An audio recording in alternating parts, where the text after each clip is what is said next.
Muli pa, palakpakan po natin si Lord. Amen. Amen. Hopefully, mga ilang linggo na lang, sana magkita-kita na tayo at para magpuri ng face-to-face. Namimiss na natin yon.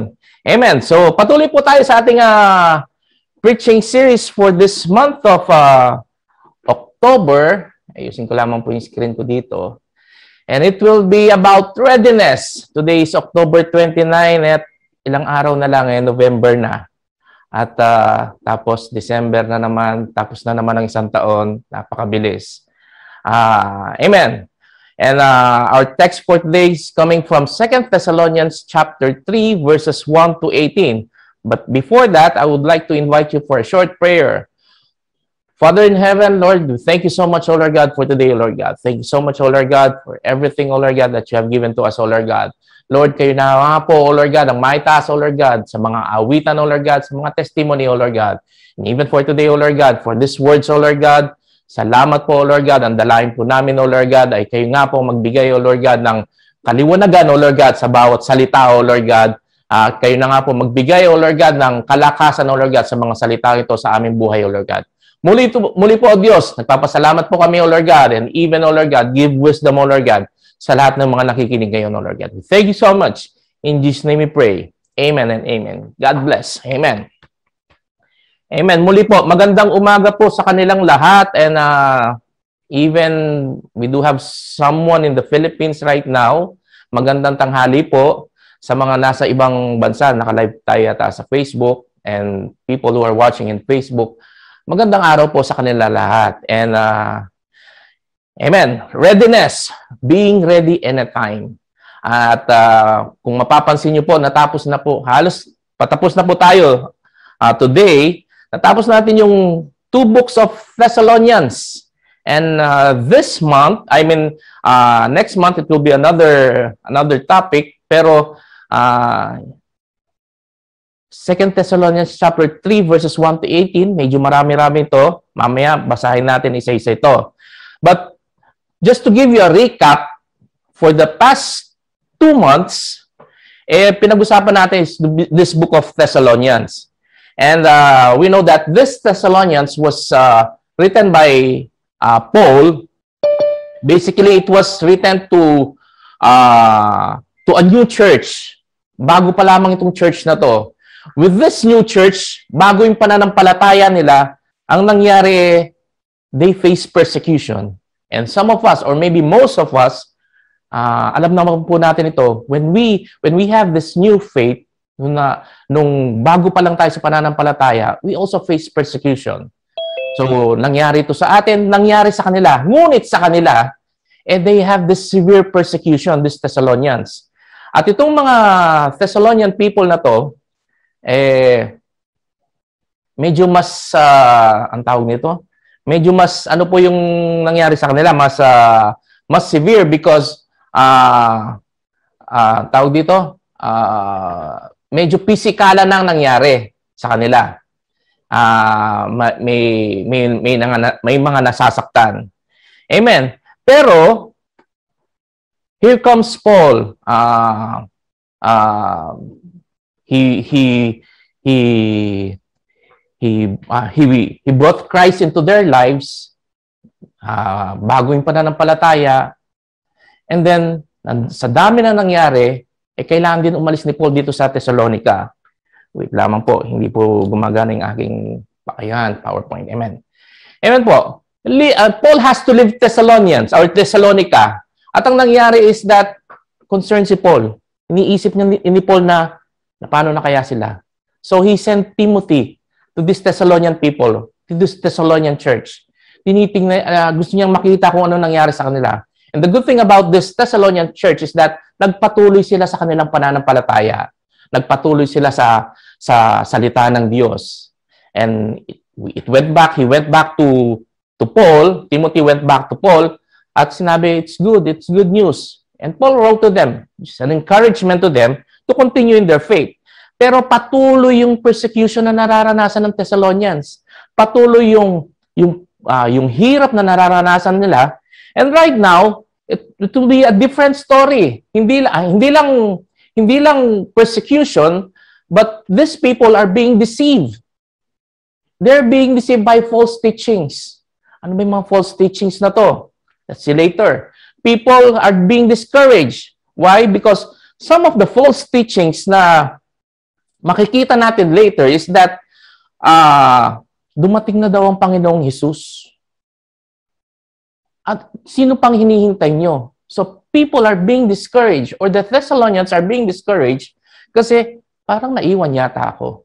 Paano na dito? And some of them also were being disoriented in their faith. Ano na nangyari? Paano na nga ba? Some of them naisip na baka bukas darating naman si Lord. So they became lazy. Hindi na nila alam kung anong gagawin nila. So Paul had to write again to these people, to this Thessalonian church.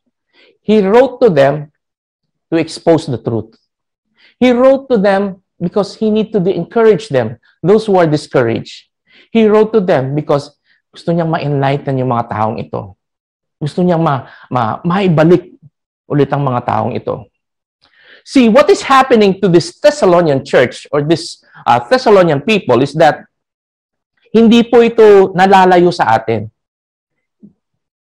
Parehas din natin sila.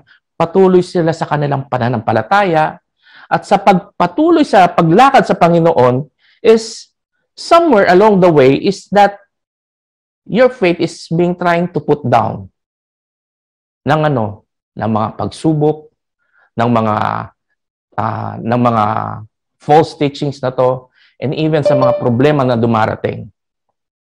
Ano kaya ang gagawin natin? Reality check tayo. This year, 2 years na actually, this pandemic had brought us ang daming pagsubok, ang daming nangyari, mga problema sa trabaho, nang dahil nawalan ng trabaho, yung iba is hindi na nila alam kung saan sila kukuha ng pangkain, pambayad ng bahay, kuryente, tubig. And even yung mga finances nila talagang they were brought down. Companies were, bumagsak, bankrupt. They were bankrupt. And even ang health, ang dami na nagkasakit. Pero ang dami rin pong nawala. Ang dami nang nauna. Ang dami nang kinuha ni Lord. Nakakalungkot man po. Pero yung mga iba dito, mga kakilala natin, some of them are relatives, families. Some of them are talagang tatay, nanay mo, kapatid, kuya mo, ate mo. But one thing that this Thessalonian church misunderstood is that yung pagdating ni Kristo, nakukunin na sila. Ang question is that if that day comes, kung yung araw na yon ay darating, handa na ba tayo?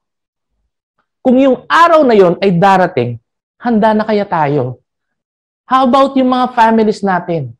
Handa na kaya sila? Yung mga friends natin, yung mga ka-bed space natin, yung kasama natin sa bahay, handa na kaya sila?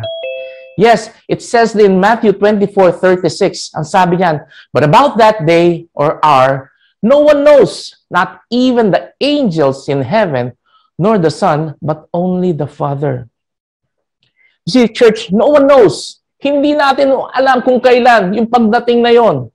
Even as I speak right now, hindi ko alam kung matatapos ko ba itong preaching na to, itong exhortation na to. I do have 45 minutes as per schedule. Sinong may alam? Baka after 30 minutes, after 15 minutes. We don't know. Ang tanong is, ano kayang ginagawa mo behind that camera na naka-off ngayon? Ano kayang ginagawa mo? Or sabihin na natin, ano kayang sasabihin ni Lord when that time comes at you meet God? Well, it's good thing that sabihin ng Panginoon, welcome, my good and faithful servant. Ang saklap pag sinabi sa'yo ng Panginoon at sinalubong sa'yo, away from me, I do not know you. Even sa mga families natin, paano kaya? If we remember that the story about rich man and Lazarus, Rich man and Lazarus. One day, this rich man and Lazarus died. Namatay silang pareho. Lazarus, he went where? He went beside Abraham. Rich man, he went where? He went to this place of torment, or we call it Hades, or Hades. Not sure about the pronunciation. But one thing that struck me is that this rich man, it says in Luke 16:28, sabi diyan, kapatid, I have 5 brothers. Well, the rich man is talking right now. Let him warn them. He was talking to Abraham and he was pertaining to Lazarus. Let him warn them so that they will not also come to this place of torment. You see, this rich man loved his brothers. Mahal niya yung kanyang pamilya. Gusto niya i-warn them, sabihin na para hindi sila mapunta dito sa place na kung nasaan ako, where I am suffering right now. Yes, all of us, I believe, love our families. All of us, I believe, we love our brothers and our sisters, ang mga magulang natin, ang mga relatives. And we don't want them to suffer on that place of torment. Yes, mga OFW tayo. We work. At just real talk lang tayo. Gusto natin umangat sa buhay, kaya nandito tayo.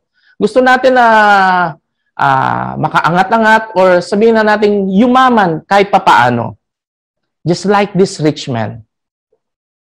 Pero after this rich man had died, saan ba napunta yung kanyang yaman? After this rich man had died, baka nga pinagkaguluhan pa yung kayamanan niya doon sa lupa. You see, that is why we've come to a realization that eternity is far better than anything else than dun sa yaman. But I'm talking right now, eternity with God is far better than those riches na gusto nating ipunin or what. That's why today, while waiting for that eternity, you see, Paul was telling to this Thessalonians people, nagugulumihanan kayo kung anong gagawin ninyo, nagugulumihanan kayo na dumating na ba ang Panginoon? Hindi pa. Kaya itong paggagawa ko sa inyo. Today, we're going to check what Paul said to the Thessalonians. It is a to-do list while waiting for eternity. To-do list while waiting for eternity. Amen. Dito na pa tayo sa mga verses na po tayo. Sabi dito, finally, dear brothers and sisters, we ask you to pray for us. We ask you to pray for us. First thing to our to-do list is to pray while waiting for eternity. Yes, we pray for our needs. We pray for our health. We pray for our work, sa mga trabaho natin. We pray for our traveling mercy, yung pag-iingat ng Panginoon sa atin, sa paglakbay natin, o sa pang-araw-araw natin. But Paul was telling what? Pray that the Lord's message will spread rapidly, be honored wherever it goes, just as when it came to you. Pray for the Lord's message. Ayan. Ito yung ano natin. Pray for the Lord's message. How many of us, well, kanina nag-pray kami. Pero, how many of us do really pray for the message before the service? Yung bago mag-service, pinagpe-pray mo, or bago mo i-open yung computer mo na yan, nagpe-pray ka. And I'm sure, for me, I'm sure, there's one person who really prays before the service, maliban do sa preacher. And I believe yung preacher's wife. Lahat yan nagpe-pray kasi alam ko, mas kabado pa sila kaysa sa amin mga nagsasalita.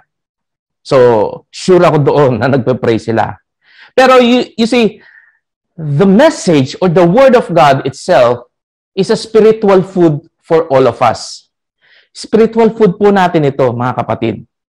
You see, as we pray before we eat, for example, mamayang konti niyan, tanghalian na, as you pray for yung nakakapag mong adobo na medyo manghang-anghang, tapos meron kang mainit na kanin, o kaya meron kang galunggong, tapos meron kang kamatis, at saka meron kang tawag nito, yung bagoong, tapos meron kang sa side mo, meron kang soft drinks. Wow, ang sarap yata noon. Pero as you pray for this food, before you eat them, anong pinagpipray mo? Nourishment. Na Lord, sana po maging malakas po ako dito sa kakainin kong ito. Na kung anuman toxin ang nandito is tanggalin niyo po. Same with our spiritual food. We pray for it. We pray na pag nakuha po natin ito, we become more mature. That we grow in faith in God. But Paul's prayer is this one, that the Lord's message will spread rapidly and be honored. Spread rapidly and be honored. 2021 or 2020 and 2021, if you are a Facebook user, kung lagi ka nagpe-Facebook, lagi mong nakikita to, or madalas ito ang nag-change ng profile picture, yung tama ako doon. Profile picture ng mga tao. Pag nakita mo na to, ibig sabihin, something went wrong. Mafo-flood na yung comments niya na with condolence. We pray for sympathy. We pray for comfort. Dahil meron siyang nawalan na kamag-anak, kapamilya. And this is what we pray. That the Lord's message will be given to our brothers and sisters na malayo sa atin.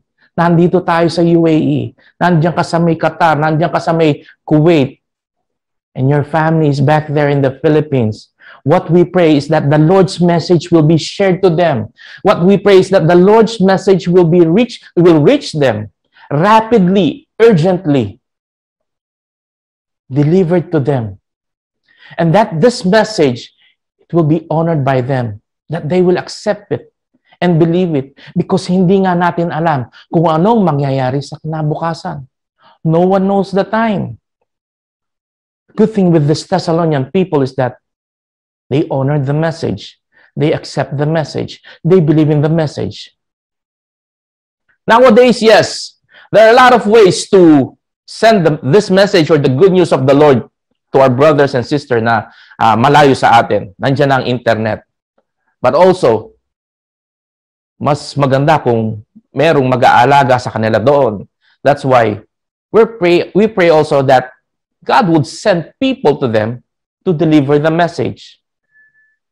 That's why another thing to pray for is the messenger itself. In 2 Thessalonians 3:2, sabi dito, pray too that we will be rescued from wicked and evil people, for not everyone is a believer. Paul was saying here, pray too that we will be rescued from wicked and evil people, for not everyone is a believer. You see, the enemy's plan is to steal, kill, and destroy. Steal, kill, and destroy. The enemy is wise. Maybe he would destroy the messenger himself. I-destroy niya na to bago niya ipalabas ang mensahe. From there, it could stop the message.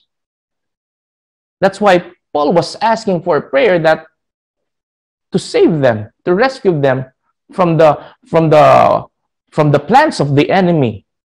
And Paul was asking for a prayer that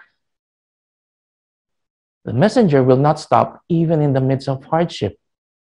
That's why ang ganda na po ng project natin ngayon about the missionaries.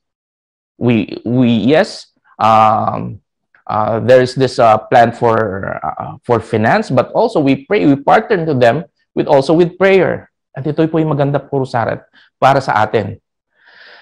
Even after the messenger has given the message to the people, nabigay na yung message sa mga tao, some will also persecute us or even destroy us. Kaya ang sabi ng Panginoon ni Paul sa 2 Thessalonians 3:5, but the Lord is faithful. He will strengthen you and guard you from the evil one. And we are confident in the Lord that you are doing and will continue to do things we commanded you. Amen. May the Lord lead your hearts into a full understanding and expression of the love of God and the patient endurance that comes from Christ. You see, God is faithful. Even the message has been given to you. Yes, people can destroy you. People can, the enemy can twist the word and maybe give you false teaching.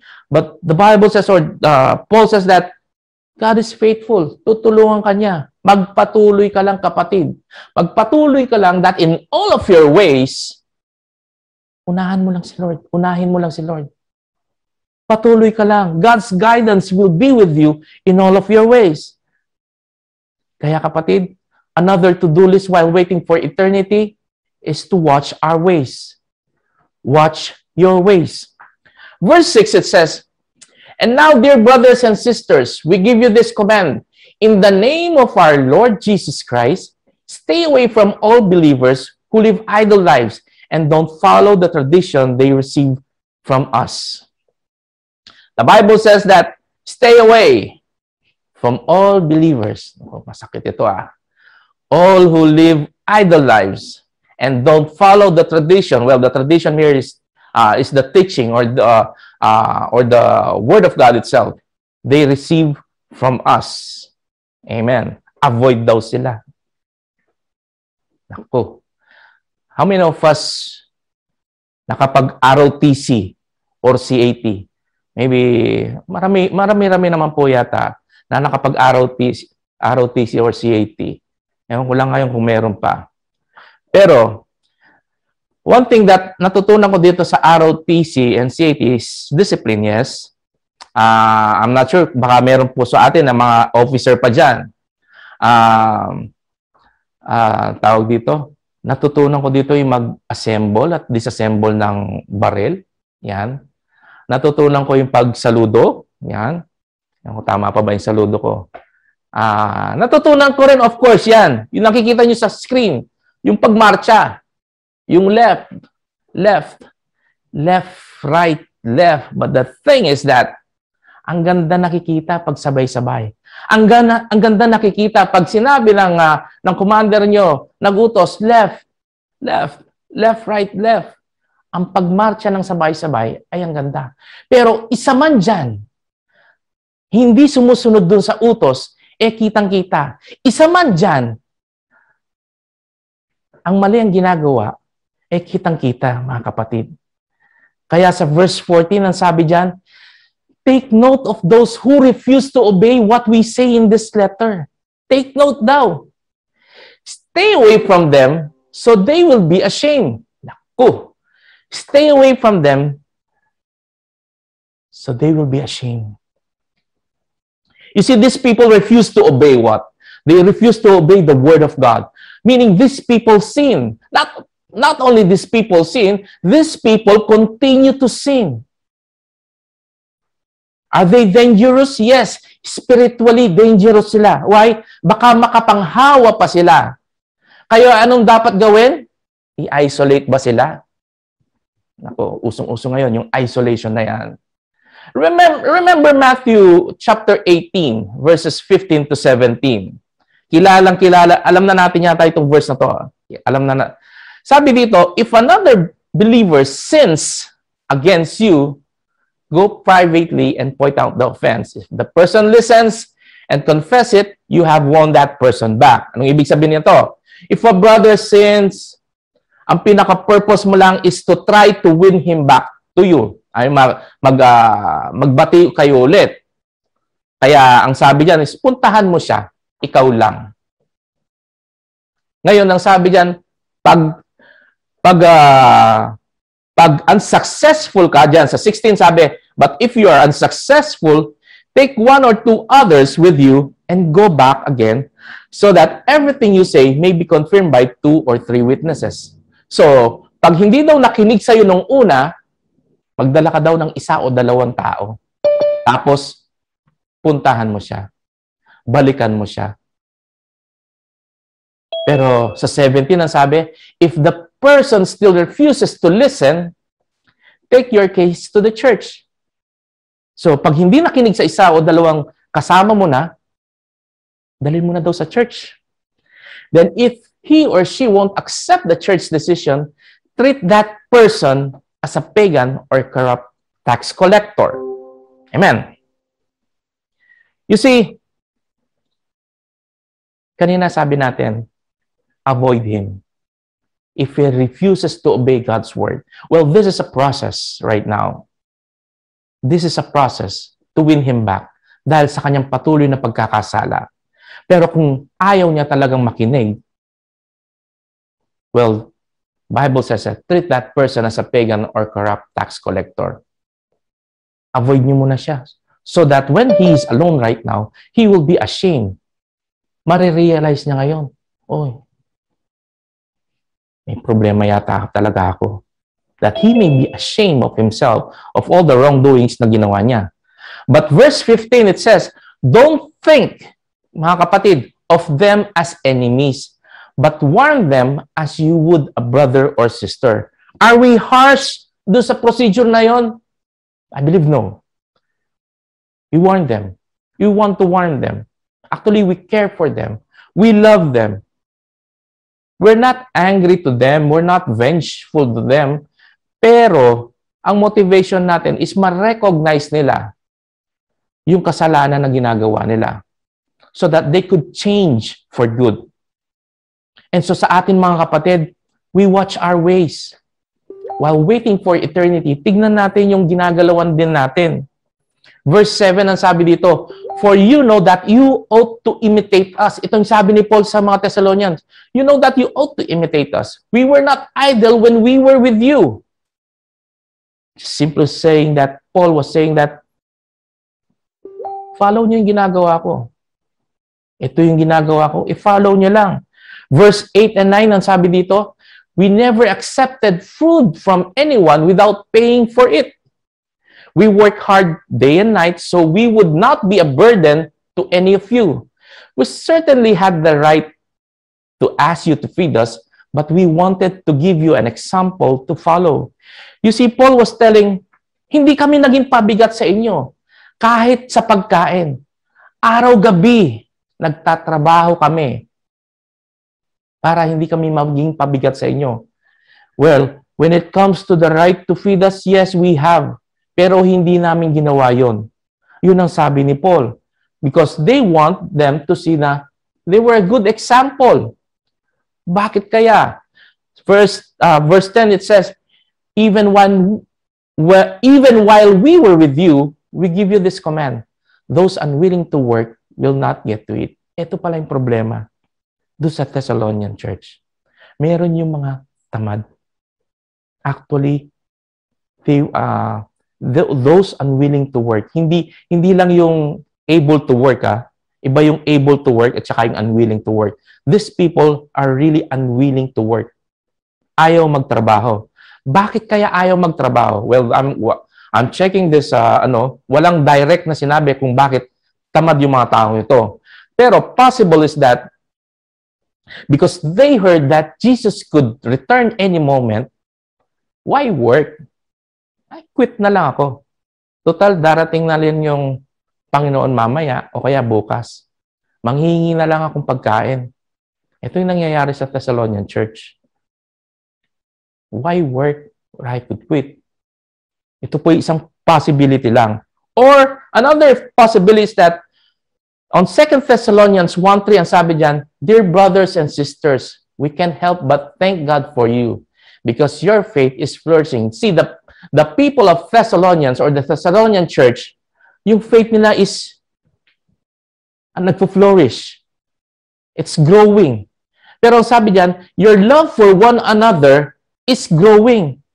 So, they were also caring for each other. They're loving one another. Ibig sabihin, they're taking care of the needs of each other. Merong mga mayayaman dyan sa Thessalonian church na yan. At meron ding less fortunate. Possibility kaya bakit tamad yung mga tao doon? Maaaring problema is that binibigyan naman ako eh. Bakit ako magtatrabaho? Okay na to eh. Okay na itong binibigay sa akin eh. Well, minsan sobra pa nga ng piso, sabihin na natin eh. Binibigyan naman ako. So, okay na to. Well, actually, ito po'y nowadays, this is true. Hindi ko na lamang po nilagay dyan. Pero, if you could, mamaya po, you could search on the internet. There are beggars who are millionaires. Meron pong beggars na ma-millionaires. Nabasa ko sa internet, number 1 is dito lamang po sa Saudi. The name is Aisha. Aisha nga ba yun? When that Aisha died, napag-alaman nila ang dami niyang real estate, ang dami niyang pag-aari. But she was living as beggar. Marami pa po, even nasa India and even yung isa nasa London yata. They were living as a beggar. Pero ang dami nilang real estate. Posible, ito yung nangyayari noon sa panahon ng Thessalonians. Why? Why would I work? Kung mahal naman kami, binibigyan naman kami. Verse 11, it says, "Yet we hear that some of you are living idle lives, refusing to work and meddling in other people's business." You see, Paul was talking to the church. He was sending this letter to the church. He was saying to the people of Thessalonians na, some of you are tamad. Hindi lang tamad, nakikialam pa ng buhay ng mga buhay. Sa ating mga Pilipino, ang tawag yata dyan, yung chismoso, chismosa. Tamad na, chismoso, chismosa pa. Ito yung ito yung buhay ng, ang pagkaalam ko, ito yung buhay ng tambay. Kaya mahirap maging tambay. Iniisip din namin yung buhay nila, parang ganon. Yan. Pero ito yung hindi dapat Hindi dapat ito sa church, ang sabi ni Paul. Kaya sa verse 12, ang sabi niya, "We command such people and urge them in the name of the Lord Jesus Christ to settle down and work to earn their own living." You see, sa English, ang sarap pakinggan. Pero pag tinagalog ko to, ang sasabihin ni Paul dito is, ang pagkaalam ko, pag tinagalog ko to, sa pangalan ng Panginoong Hesus, manahimik ka at saka magtrabaho ka. Pagtrabahuin mo yung kakainin mo. Ito lamang po yung sinasabi dito. Those people, some of them are what? Tamad na. Nakikialam pa sa buhay na may buhay. That's why, mga kapatid, one thing of our to-do list while waiting for eternity is we watch our ways. Why? Baka hindi natin alam, isa na tayo dito. Hindi natin alam na ginagawa na pala natin ito. Hindi natin alam. It's not only being idle, but also being refusing to obey the word of God or not obeying the commands, God's command. Watch our ways, kapatid. Lastly, from our to-do list, do what is right. Do what is right. Verse 13, it says, "As for the rest of you, dear brothers and sisters, never get tired of doing good." Sabi ng Bible, never get tired of doing good or doing the right thing. And this is what Jesus wants. Ito yung maganda. Pagdating ng Panginoon, we're doing the right thing.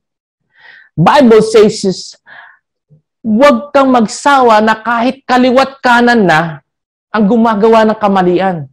Nasa opisina ka, dun sa kaliwa mo, naririnig mo yung ka-office mate mo, yung colleague mo, nasa phone, sinisiraan yung boss niya, ganito. Tapos, minsan, minumura niya pa, naririnig mo. Dito sa kanan mo naman, tahimik yung colleague mo. Yung pala, puno na yung bag niya ng office supplies. Pag uwi, makikita mo, pag bumisita ka, baka may bookstore na siya o may bookshop na siya. Huwag ganon. Hindi dapat ganon. Huwag gayahin. Baka makita ng bata, sabihin okay lang yon. Or even, we're in the social media era right now. Pag isang tao sa'yo, minsan ayaw sa'yo, i-unfriend ka sa Facebook. Pag in-unfriend ka sa Facebook, gawin mo pa rin yung tama, kapatid. Sabihin mo pa rin na mahal kita.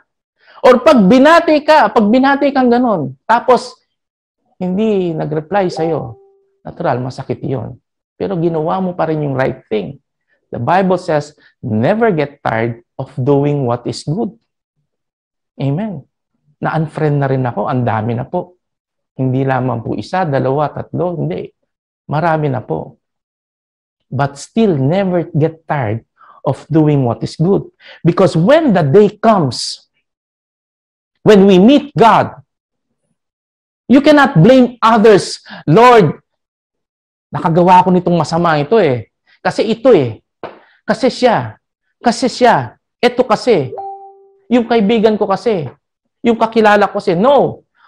On Romans 14:12 it says, yes, each of us will give a personal account to God. Kapatid, each of us will give a personal account to God. Sasabihin mo ba sa leaders mo or sa mga Bible study leaders mo or sa mga pastors mo, sasabihin mo ay, hindi mo na ako makakapag-church. Kasi need ko mag-ipon eh. Ang kailangan ko makapag-ipon kasi nagpapagawa akong bahay. Overtime ako tuwing Friday. Or hindi mo na ako pupunta sa Bible study or hindi mo na ako mag-ministry. Kasi yung girlfriend ko, medyo kailangan daw yung oras, kinakain daw yung oras ng gawain. Yes, we can give excuses. We can give excuses to our pastors, to our leaders. But the Bible says that each of us will give a personal account to God. Galatians 6:9. So let's not get tired of doing what is good. Ito. At just the right time, we will reap a harvest of blessing if we don't give up. Kapatid, unahin mo si Lord. Pag inuna mo si Lord, makikita mo yung blessing. Pag inuna mo si Lord, makikita mo yung harvest. Makikita mo yung pagpapala ng Panginoon na igagawad sa iyo, na idubo sa iyo. Kaya never get tired of doing what is right. Na kahit kaliwat kanan na ang gumagawa ng masama, patuloy ka pa rin sa paggawa ng mabuti. Na kahit nakakapagod na, patuloy ka pa rin. Na kahit kaibigan mo na yung may ayaw sa'yo, patuloy ka pa rin. Dahil ito yung tama. Dahil ito yung gusto ni Lord. 3 things to do list. While waiting for eternity, pray. Pray also for the message and the messenger that it will be reached to the people. Watch your ways. Watch our ways. Tignan natin. Baka ginagalawan na natin is hindi na tama dun sa salita ng Panginoon. And do what is right. At this time, we will go to our BOR. Sa mga nasa Facebook po, baka ano po yung BOR? BOR is a breakout room and there will be konting discussion lamang po. Pero tayo po ay patuloy na magkakaroon ng discussion po dito. Actually, there's no question. It will be just add at least one to-do list. Sa tingin nyo na kailangan nyo urgently, what can you add to this to-do list na posible na dapat mo pang gawin or dapat gawin natin? Well, these 3 things are the basic things that Paul instructed to this Thessalonians. But maybe you can add at least one, then you could explain or what.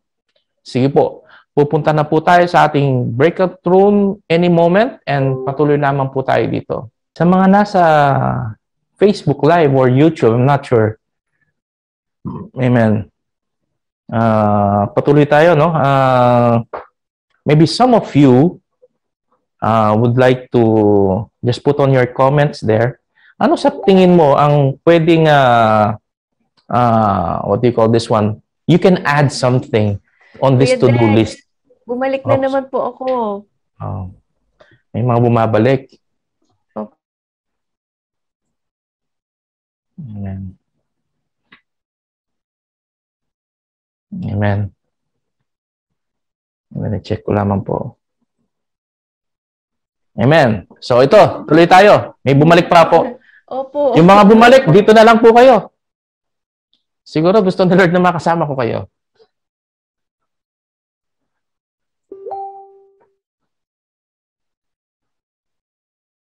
Amen.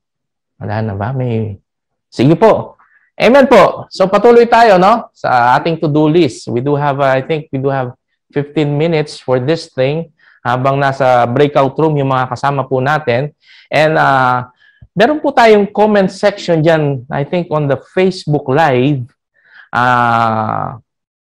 You can comment there kung meron kayong gustong i-add sa ating to-do list. Amen? Kung meron kayong gustong i-add sa ating to-do list, i-comment nyo lamang po. Sabi dito ni Ate Engracia. Ate Engracia, Anciano, kumusta po? Sabi niya dito is, reach out ko po yung mga relatives ko na hindi pa po believer. Evangelize while waiting for the coming of Christ. Amen. Since si Ate Grace ay nandyan na, I pray na gamitin ka talaga ni Lord. Ito yung prayer natin kanina, no? Na hindi lang natin pag-pray yung message that it will reach them. I-pray din natin yung mga messenger, yung gagamitin ng Panginoon, yung mga taong who would reach out, our brothers and sisters. Hindi lamang po kamag-anak, pwedeng kaibigan. Lahat po, it is welcome. Hindi po ito nalilimitahan na kamag-anak mo lang o kadugo mo lang yung bibigyan mo ng mensahe ng salita ng Panginoon. Lahat po. Amen. And Ate Grace Anciano is telling that he wants to deliver the message. And that's our prayer kanina. To give the message. To give them the good news. And we pray that Ate Engracia would be the messenger himself. Gamitin ng Panginoon siya para, amen, mabigay yung mensahe doon. At isa pang prayer natin, no? Hindi lamang maibigay yung mensahe that this message will be accepted by them and they will honor it. Amen. Pero ang kinagandaan doon sa sinabi ni Paul kanina is that pray for the message, amen? Pray for the message na it will spread rapidly. Yan. Urgently. Ang pagkabasa ko dito is urgently eh. Kasi hindi natin alam ang panahon. Sabi ko nga kanina, ang daming nag-profile picture ng kandila. Pero after that one, nasaan kaya sila? And ito po yung minsan nakakalungkot. Yes, hindi natin sila kasama. But what we pray is that God will be with them. Amen. Sino pa po? Sino pa po? Amen. Sino pa pong, if you are watching right now through Facebook or baka meron pa po kayong gustong i-add, i-ano nyo lamang po dito. Tawag nito? I-chat nyo lamang po. Comment. Sabi dyan, comment. Amen. Add at least one to-do list na tingin mo, urgently kailangan natin gawin. Tingin mo, the needs or it might be the needs of the church or that might be the needs of our family, needs of us. Amen. Binabasa ko po si Tita Ed Balich. Ate Edith. Sabi niya dito is that to share the goodness of God upang malaman nila na ang ating Diyos na sinasamba ay mabuti, upang salita ay mahikayat din sila na sumamba sa Diyos. Amen po. Yan. Prayer natin talaga to share the God's goodness. Kaya inaanyayahan ko po kayong lahat na hindi lamang po kami ang basta magsasalita. In our own little way, we can share God's goodness. Hindi lamang po dito yung platform, po pwede sa labas ng bahay. Mamaya pag sakay mo ng metro, mamaya pag kaya mo sa restaurant, mamaya pag kung pupunta ka man sa expo, posible yan. Amen. Sabi ni Ate Filipino, si Ate V, sabi niya, continue to strengthen the weak. Amen. Isa po maganda po itong punto na to, no? Strengthen the weak, especially dun sa mga nawala. Especially dun sa mga sabihin nating nakakilala at nakalimutan. We call them also as weak, but also those who are weak in faith. Amen. We pray for them. Strengthen sila. Amen. Sabi pa po dito, continue planting the seeds of the Word of God and sharing the gospel, doing the Great Commission. Amen. And this is the Great Commission that we could share the Word of God and maibigay po itong salita sa lahat. Hindi lamang po sa Hindi lamang po sa mga kadugo natin, pero sa lahat. Amen. Amen. Ano ba to? Amen. Amen. One thing, no? One thing pa pala. Good thing na dapat din is we could equip. Baka yung mga iba is, yes, we want to be a messenger. We want to be God's instrument, maging instrument tayo ng Panginoon. But also, we must pray also that we must equip ourselves. Equip ourselves, especially with the Word of God sa mga trainings. Amen po. Amen. Meron pong ano dito. Ito. Shout out yata ito eh. Shout out. Hindi po. From MCA Cabuyao, Philippines. Rochelle Jersey Torres Amor. Amen po. Magandang tanghali. Tanghali yata dyan. Magandang tanghali or hapon po sa kanilang lahat dyan. And I pray na God's Word could reach more people in the Philippines. Amen po. Amen. Amen. Ito, kapatid ko, si Eileen. Sabi niya, encourage people to join group prayers para mas mapalapit tayo sa Panginoon. Amen. Ito yung prayer naman natin lahat na all of us will come into calling God. Amen. Dahil ito po yung pinaka-importante po sa atin. Prayer is very important for us. And even that to-do list there, ikita natin dyan, number 1 is prayer. But the thing is that prayer really that pinaka-important is very important for us. Not pinaka-importante, but it's also important for us because it's a way of communicating to God, telling God that these things, and these things. And God is telling us these things. Amen.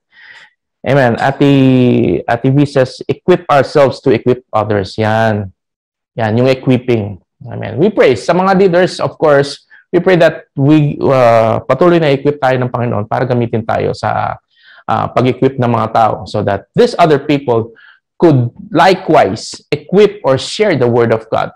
Amen. Amen. Marami po yung ating to-do list.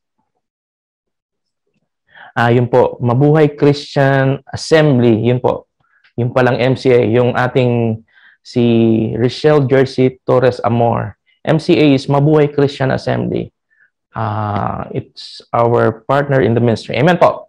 God bless po sa inyo lahat dyan sa Mabuhay Christian Assembly po.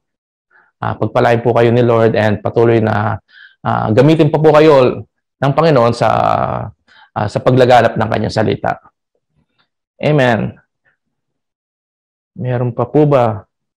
Meron pa po bang you could add some to-do list o nandyan na lahat? Si Paul medyo general yung sinabi niya dito. Pray, watch your ways, do what is right. Dito lang sa do what is right. Ang daming nakapaloob dito sa do what is right. Nandyan yung paggawa sa church. Nandyan yung paggawa ng mabuti. Amen? Even yung watch your ways. Marami po nakapaloob dyan. Hindi lang basta yung idleness. Hindi lang basta yung pagkatamad. Maraming po. Watch our ways. Amen. That's why everything is that doing what is right is, yes, of course, we should also encourage one another, especially this time, we don't know. Hindi natin alam what tomorrow brings. Hindi natin alam what tomorrow comes. Amen. Amen, amen, amen. Ilang minutes. Wala na po ba? I'm checking my... Yun. Amen, yun. Apply our core values, sabi ni Ate V. Amen. Lagi natin yan. Lagi natin isa sa isip at isa sa puso at isa sa gawa. Pag basta isa isip, basta isa puso, basta isa gawa din natin. Amen po. Sa lahat po ng mga nakikinig at nanonood, I pray that hindi po dito natatapos ng preaching na to. I pray na, of course, isabuhay din po natin yung mga binibigkas dito. Hindi lamang po dito natatapos ito sa pag-aaral, kundi sa pamumuhay. Yan. We do have 5 minutes pa. Yan po. Ito. God has reminded us through our TV about our core values while waiting, no? And this is glorifying God, ambassadorship, connecting heart, and inspiring others. Amen. So, ito po yung mga core values natin. Ito dapat yung nandito sa atin. Nakaukit sa atin. Amen. Ito si Nanay Erlinda po. Kamusta po kayo dyan sa Pinas? Yan, special shout out. Na-inspire po akong makita po kayo dyan sa Pinas. And hopefully, ang salita ng Panginoon maabot po sa inyo dyan, clear. Ang problema kasi sa atin yung internet connection So sana po naririnig po kaming mabuti sa lahat po ng aming sinasabi dito. Amen po. God bless po, Nanay Erlinda. Amen. I see Ate. I think Ate Belen Medina is from Philippines po sila. Yan, Pastor. Yan, sa MCA pala sila. Amen po. Pastora Belen of MCA. Nakikita ko to lagi pag nag-church tayo. Amen po. God bless po sa inyo dyan sa at patuloy na gamitin pa po tayo ni Lord sa gawain sa kanyang gawain, sa kanyang ubusan. Amen. Amen. God bless po. Thank you po sa lahat ng who participated in this discussion. And hopefully naging maganda or naging fruitful po yung ating kwentuhan or yung ating fellowship dyan sa ating to-do list. I'm not sure kung ano pang inad ng ating mga kapatid, but I pray that those things will, it's really a need of the church or really a need of the people or really need of our family. Amen. You see, this to-do list were given by Paul as an instruction to this Thessalonian church. Amen. This Thessalonian people were what? Were facing persecution. Were facing trials. Ang tanong is, sino bang exempted? Wala naman ang exempted. 1 Peter 4:12. Amen. Nawala lang. Ayaw ng aking PowerPoint. Sandali lang po. Yan. 1 Peter 4:12, it says, "Dear friends, don't be surprised at the fiery trials you are going through, as if something strange were happening to you." Amen. Lahat po nararanasan natin ng hirap. Lahat po tayo nakakaranas ng ganitong mga pighati. Ang sabi ng Bible, don't be surprised. And that is why Paul's prayer for us is this, and even to the Thessalonians.